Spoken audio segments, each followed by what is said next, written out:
नमस्ते and welcome to this exciting episode of Satology debunking mythology. Satology के इस एपिसोड में आपका बहुत बहुत स्वागत है। अभी जो एयर इंडिया 171 जो क्रैश था, AI 171 जो क्रैश हुआ था बोइंग 787 ड्रीम लाइनर का अहमदाबाद में, उसकी प्रिलिमिनरी रिपोर्ट आ गई है।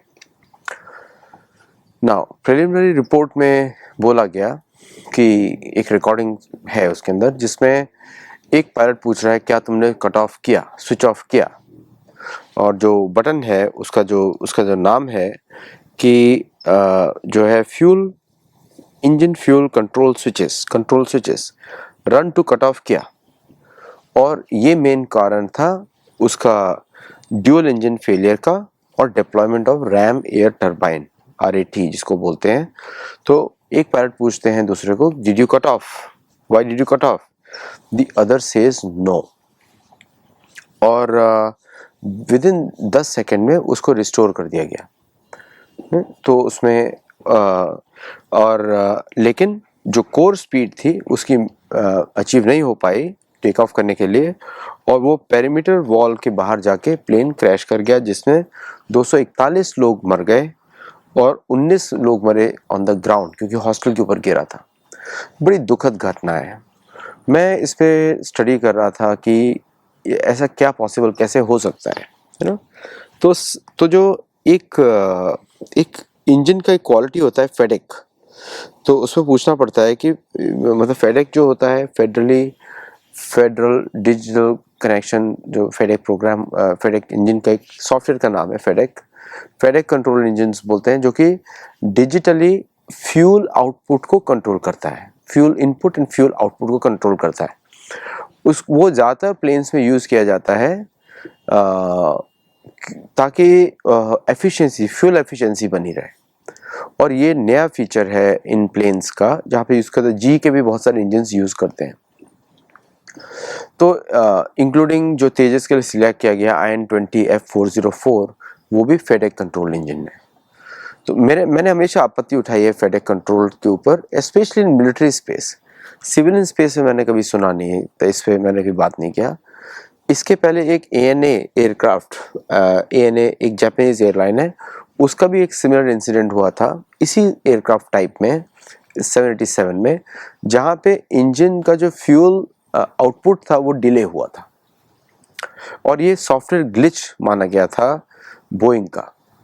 और अभी मैं सोशल मीडिया पे देख रहा हूँ कि कुछ पाकिस्तानी और चाइनीज़ मजाक बना रहे हैं भारतीय पायलट्स का। फॉर उनको मैं बता दूं कि these were one of the top pilots of the industry, जिनको हजारों घंटे का एक्सपीरियंस है कंबाइंड, और वो इस तरह की गलती नहीं कर सकते जो इस तरह है, क्योंकि वो उनके ऑपरेटिंग मैनुअल्स में भी नहीं है। मतलब जो उनका एक्सपीरियंस है, they know what they are doing. उनको मालूम होता है इन पायलट्स को कि how responsible the job is when you are taking off और लैंडिंग, इनको सबको मालूम होता है। And these pilots were trained for the मतलब previous versions of the plane, जहाँ पे मैनुअल भी होता था। अभी तो ऑटो पायलट से सब कुछ चलता है। वो it's a better system by the way, क्योंकि वो रडार्स लॉक कर देते हैं and the landing is smooth, और उस समय लेकिन कंट्रोल्स पे एक्टिव रहना पड़ता है। बट ये जो इंसिडेंट है, ये इस पे बहुत कॉन्स्पिरेसी भी हो सकती है। बोइंग के बहुत सारे विसल ब्लोअर्स मर चुके हैं। एक्चुअली एक जो जितनी भी वेस्टर्न कंपनीज का एक आदत होता है कि वो whenever they look at any other country, India या अदर कंट्रीज को देखते हैं, तो बहुत ही नीचे तरीके से देखते हैं, जैसे कि उनको कुछ मालूम ही नहीं है। आप अमेरिकन पायलट्स को भी देखेंगे बात करते हुए, ओ इज फ्रॉम इंडिया, मजाक बनाएंगे उसका, या कोई और अफ्रीका से उसका मजाक बनाएंगे। इंक्लूडिंग ऑस्ट्रेलियंस का मजाक बनाया जाता है अमेरिका में, या फिर इंग्लिश लोगों का मजाक बनाया जाता है, या फ्रेंच का। ये एक नॉर्मल थिंग है। भारत में भी हम लोग ऐसा ही करते हैं कि भाई गोरा है तो बुद्धि किधर है, हम लोग भी बोलते हैं।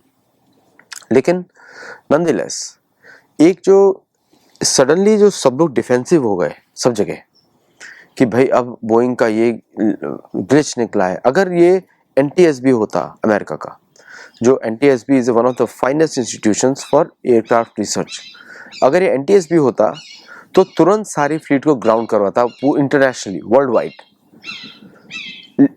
लेकिन भारत में हुआ है तो उस पर कोई एक्शन लिया नहीं गया। तो इस बात पे भारत को आपत्ति उठानी चाहिए और नेक्स्ट टाइम से जितने भी प्लेन भारत खरीदे उसका ब्लैक बॉक्स का रिव्यू NIA के हाथ में होना चाहिए। It should be one of the top bodies जिसको कोई इन्फ्लुएंस ना कर पाए। ये मेरा सुझाव है और मेरे हिसाब से बाकी लोगों ने भी बोला होगा ऐसा सुझाव, क्योंकि अगर किसी के मन में कोई थॉट आता है तो 10 लोग के मन में एक साथ आता है। तो I am just saying in that way. तो बाकियों को भी इस पे ज़्यादा NIA को इसके अंदर उसको इन्वेस्टिगेट करना चाहिए, DGCA के अंदर इन्वेस्टिगेशन होना चाहिए कि all black boxes of all foreign manufacturers, ज़्यादातर foreign manufacturer will be analysed in India. ये शर्म की बात है कि भारत को अमेरिका को भेजना पड़ता है, because then cover ups begin, क्योंकि उनको अपने प्रोडक्ट्स बेचने हैं, उनको जॉब्स वहाँ पे क्रिएट, मतलब ये जब जॉब्स पे पूरा इंडस्ट्री अगर जैसे कि प्रोटीन पे अगर सब कुछ फोकस हो जाए तो लोग कीड़े मकोड़े खाएंगे, इसी तरह अगर जॉब्स पे आप फोकस करेंगे देन टेक्नोलॉजिकल आउटपुट अगर कोई मिसहैप होता है तो उसको आप इन्वेस्टिगेट नहीं करेंगे, बिकॉज उससे सेल कम होगी और जॉब्स लॉस होगी। तो एग्जैक्टली सेम हो रहा है कैपिटलिस्टिक सोसाइटी में। नाउ भारत के लिए तो इतने बड़े बड़े लोग, रूपानी साहब जो हैं जिनके मैं लड़के को जानता हूँ और मतलब very respectable people, wonderful people, उन सब की मृत्यु हो गई, अकस्मात मृत्यु बोलेंगे इसको। तो this is a very serious matter for Bharat. हमारे लिए 241 लोग बहुत इंपॉर्टेंट है, प्लस 19 260 लोग जो मरे बहुत इंपॉर्टेंट है भारत के लिए। तो इसलिए इसका डबल लेवल पे इन्वेस्टिगेशन होना चाहिए। जो वेस्टर्न मीडिया जो मजाक बना रहा है सोशल मीडिया पे, इनसेंसिटिव मजाक की स्विच बंद कर दिए भारतीय पायलट्स ने, ये बात कर रहे हैं। भारतीय पायलट्स ऐसी मिस्टेक नहीं करते। जो इनसेंसिटिव मजाक बन रहा है वो ज़्यादातर चाइनीज़ और वेस्टर्न मीडिया के जो हैंडल्स हैं, रेसिस्ट हैंडल्स हैं, वहाँ से मजाक बन रहा है।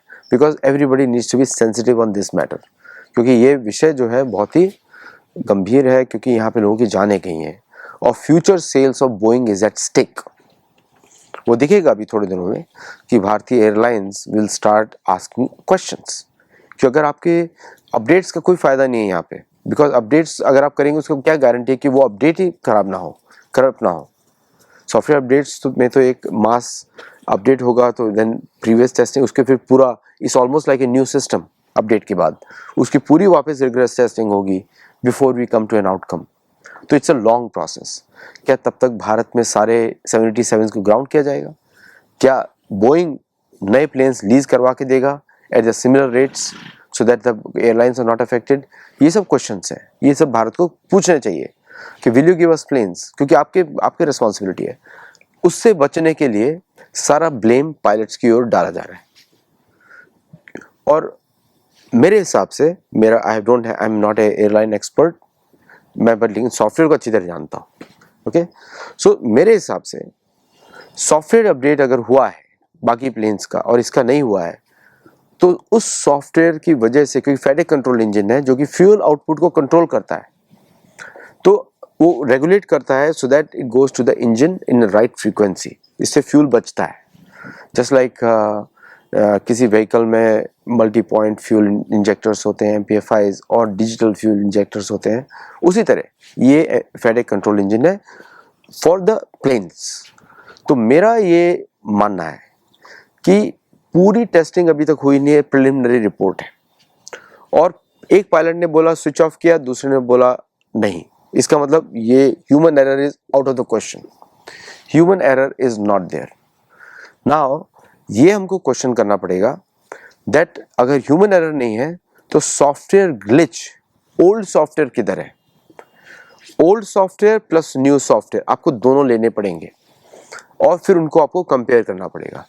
फिर आपको प्रॉब्लम पता लग जाएगी कि कहाँ पे प्रॉब्लम हुई है, क्योंकि I don't know how to, मेरे को सॉफ्टवेयर आपको पता है कि मुझे मालूम है कैसे चलता है। So old software and new software जब तक कंपैरिजन नहीं होगा तब तक पता नहीं लगेगा कि फ्यूल में प्रॉब्लम, सॉफ्टवेयर प्रॉब्लम थी कि नहीं थी। इससे भारत को फेडेक कंट्रोल्ड इंजन्स का ऑपरेशन भी पता लग जाएगा, so that we maintain caution for the Tejas planes. क्योंकि क्या पता तेजस का प्लेन ऐसा उड़ रहा हो और सॉफ्टवेयर डिले हो जाए तो नैनो सेकेंड में तो क्या क्या इससे क्या नहीं हो सकता, फॉर द फाइटर जेट, उसके पायलट्स की जिंदगी मुश्किल में आएगी। So lot of those kind of questions remain. Hardware का इशू इसमें मुझे नहीं लगता, बिकॉज प्लेन टुक ऑफ। और रैम जेट जो था वो इमरजेंसी प्रोसीजर था, अगर दोनों प्लेन बंद हो गए, वो क्रूजिंग ऑल्टीट्यूड पे है, तब वो दूसरे engines can kick in and help to guide plane to safety. वो थर्ड इंजन है which is a good safety feature for 787 by the way, और शायद बाकी इंजन्स में भी, बाकी प्लेन्स में भी होगा। 777 जो एक्स जो प्लेन है नया वाला, माई फेवरेट इज 777 प्लेन है, क्योंकि because that is always stable plane. एक मलेशिया का जो गायब हुआ था, that was a different story, वो डिफरेंट स्टोरी, गॉगन स्टेयर थी, वो हमारे शो पे आप देख सकते हैं। सो ये कंपेयर करना is a primordial task for Indian investigators. उसका सोर्स कोड, इसका सोर्स कोड वो लेना ही पड़ेगा विद द टाइम स्टैम्प। कहीं ऐसा ना हो कि लोग ऐड कर दें, कहीं पे डिलीट कर दें। अगर वो नहीं होता है तो एक ही निष्कर्ष है, ये सारे प्लेन्स ग्राउंड किए जाए पूरी दुनिया के। It is for world safety, से हमारे लिए नहीं है। For the world safety, the old software, this software has to be compared and told and how does it act, ये करना पड़ेगा। इसको छुपाने के लिए अमेरिकन इन्वेस्टिगेटर्स और दूसरे इन्वेस्टिगेटर्स अपना जी जान लगा देंगे, and they will deny that access. वो होगा, बिकॉज जैसे ही वो आप मांगते हैं चेक करने के लिए, they will come back to you, और वो जान लगा देंगे, क्योंकि उनको छुपाना है, उनको प्लेन बेचने हैं, तो इसलिए वो दे विल डू एवरीथिंग। लेकिन ये अगर आप जब मांग लेंगे भारतीय government, then I think it will be very safe कि उसका जो भी आउटकम होगा, that should be added in the final report, जिससे दूसरे लोगों की जान बचे। Old version new version comparison, जिससे दूसरे लोगों की जान बचे। एंड आई एम श्योर इसके ऊपर बोइंग बहुत नखरे दिखाएगा, because if this is out then Airbus gets their secret. तो इंजन मैन्युफैक्चरर्स भी इसमें प्रॉब्लम करेंगे, एंड द प्लेन मैन्युफैक्चरर भी प्रॉब्लम करेंगे, एंड द कॉपीराइट का बहुत सारा क्वेश्चंस होगा। बट अकॉर्डिंग टू मी कि सेफ्टी इज मोर इम्पॉर्टेंट। ये ऐसा इंसिडेंट है जिससे वर्ल्ड वाइड प्लेन सेफ्टी पे क्वेश्चंस उठते हैं। There are thousands of people fly on 787 every day. Flights नहीं रुकी हैं, और तो लोग जा रहे हैं, यूनाइटेड के हैं, एयर इंडिया के हैं, बाकी एयरलाइंस के हैं। तो people are travelling on similar aircraft, and this plane is flying with multiple airlines all over the world. इसलिए, लेकिन ये जो इंसिडेंट हुआ है, इसके लिए ये टेस्ट करना बहुत ज़रूरी है। ये क्वेश्चन एयर इंडिया को पूछना चाहिए कायदे से, क्योंकि it's a private limited company. They should ask this question and they should be providing the answers.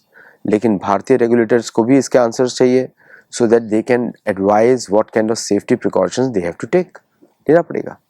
साथ में इंश्योरेंस का भी इश्यूज होते हैं इसके साथ, प्लेन का इंश्योरेंस, पैसेंजर्स का इंश्योरेंस, ऐसे तो वो सब इश्यूज भी उठेंगे कि अगर आप इस प्लेन में उड़ रहे हैं तो insurance will be higher, ticket prices will be higher too. तो this preliminary report opens a new can of worms, जो कि जिसका outcome will be decided in due course of time. लेकिन दोनों पायलट्स को ब्लेम करना, that is simply out of question, because the recording is very clear. तो इस यही अपडेट था। Thank you all very much for joining. Do like, share, subscribe and let us know your feedback. नमस्ते।